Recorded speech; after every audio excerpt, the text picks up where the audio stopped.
কর্ম যত সুন্দর, ঈশ্বর আশীর্বাদ সর্বদা আমাদের মাথার উপর। আমি অ্যাস্ট্রো আচার্য অভিজিৎ বলছি।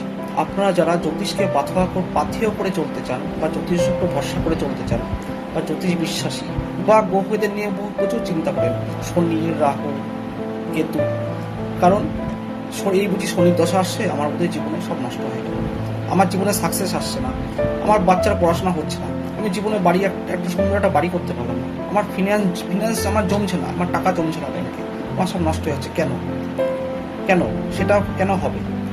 তাহলে আমাদের জ্যোতিষের বিচারে আমাদের যেটা করতে হয়, আপনাকে জানতে হবে আপনার কোন গ্রহটি পজিটিভ, কর্মকারক গ্রহ, মৃত্যুকারক গ্রহ, কি আপনাকে ফল দিচ্ছে, কি আপনাকে ফল দিতে চায়, সেটা আপনাকে জানতে হবে।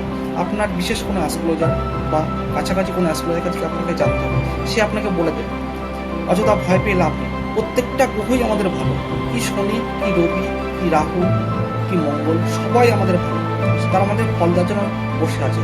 আপনাকে জানতে হবে আপনার কোন গ্রহটি আপনার ফেভার, কি আপনাকে ফল দিতে চাইছে, তাকে আপনার পজিটিভলি করতে হবে। এটাই আপনার প্রথম কর্তব্য। এই নিয়ে আমি দ্বিতীয় দিন আরও কিছু বলবো কথা। আজকের মতো নমস্কার। আপনারা আমাকে কমেন্ট করে জানাবেন আপনাদের কি জানতে চাইছে। নমস্কার।